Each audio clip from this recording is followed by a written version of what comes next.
Media అనేది నిష్పక్షపాతంగా ఉండాలి. జర్నలిస్ట్ కూడా నిష్పక్షపాతంగా ఆలోచించాలి. అది చచ్చిపోతే చివరికి వన్ సైడ్కి వెళ్ళిపోతే ఇక ఆ తర్వాత విశ్వసనీయత అనేది ఎప్పటికీ 99.9% చచ్చిపోయింది. ఇంకా 0.01% వేలాడుతోంది. అది కూడా పోతుంది ఇప్పుడున్న పరిస్థితులు చూస్తే. స్వార్థపరులు మీడియాని బాగా వాడుకుంటున్నారు. ఫర్ ఎగ్జాంపుల్, ఇప్పుడు ఒక వ్యక్తి తనకి ఓ ఉద్యోగంలో పోస్టింగ్ కావాలని కోరుకున్నాడు. ఆ పోస్టింగ్లో ఉన్నటువంటి వాడు పవర్ఫుల్. అతన్ని తప్పించాలంటే ఇవాళ ఉన్న తెలుగుదేశం అనుకూల మీడియాకి మాట్లాడి వాళ్ళతో అన్న వాడు వైసీపీ వాడన్నా వాడిని ఎట్టా ఉంచుతున్నారు అర్థం కావట్లేదన్నా అని చెప్పారనుకోండి, వెంటనే వీళ్ళకు మ్యాటర్ దొరికింది. వైసీపీ హయాంలో ఏదో 2 పేర్లు చెప్పచ్చు. సజ్జల రామకృష్ణారెడ్డి గెలిచాడు, లేకపోతే కనుక విజయసాయిరెడ్డిని గెలిచాడు. ఇప్పుడు సాధారణంగా ప్రభుత్వంలో ఉంటే కలవరా అప్పుడు ఉన్నటువంటి వాళ్ళు. ఆ మంత్రితో సన్నిహితంగా వెలిగాడన్నా అని చెప్పి అవసరమైతే వాళ్ళు ఫోటోలు కూడా తీసుకుంటుంటారు ప్రభుత్వ ఉద్యోగులు. అది ఏదన్నా చూపెడితే చాలు వాడు ఇంత క్లోజు అన్నటువంటి కోణంలో స్టోరీ రాసుకొచ్చేస్తున్నారు. దీంతో ఇవాళ ఉద్యోగాల్లో తమకి అడ్డుగా ఉన్నటువంటి వాళ్ళు, అంటే ఎవరన్నా కఠినంగా వ్యవహరించేవాడు ఉన్నా అలాంటి ముద్రలేసి తీసేయచ్చు, పక్కన పెట్టచ్చు. లేదంటే మనం ఆ పోస్ట్కి వెళ్ళాలంటే అడ్డుండేవాడిని అట్లాగే చేయొచ్చు. మీడియాలో ఇప్పుడు డెప్త్గా వెళ్ళి ఆలోచించేంత జర్నలిజం ఏం లేదు. మేము కొత్తది కనిపెట్టామనేటటువంటి రూట్లో రాస్తున్న వాళ్ళే ఎక్కువైపోయారు.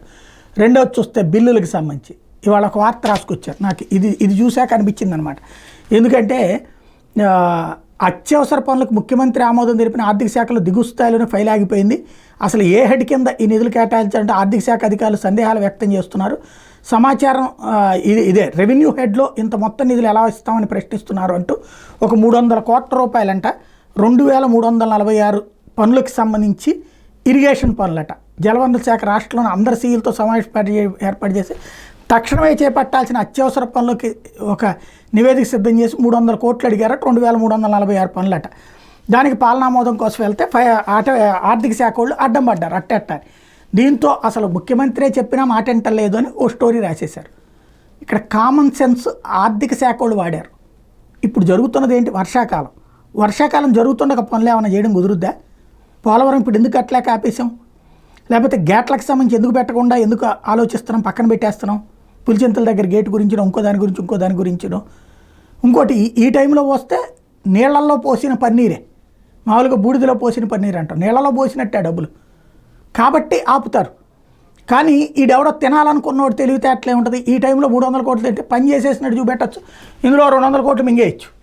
కాబట్టి వాళ్ళు ఎవరో ఆ బిల్లుల్ని ప్రాసెస్ చేయించుకోవడానికి ప్రయత్నిస్తుంటే ఆర్థిక శాఖ వాళ్ళు ఇప్పుడు గతంలో జరిగిన అనుభవాల రీత్యా ఆపుతున్నట్టున్నారు. దానికి ఈ పత్రిక జర్నలిస్ట్కి చెప్పారు, వీళ్ళు రాసేశారు. దీన్ని బట్టి చక్కగా వాడుకుంటున్నారు ఎవడికి వాడు మీడియాని. సరిగ్గా మీడియా బాధ్యతగా ఆలోచించకపోతే దెబ్బైపోతారు.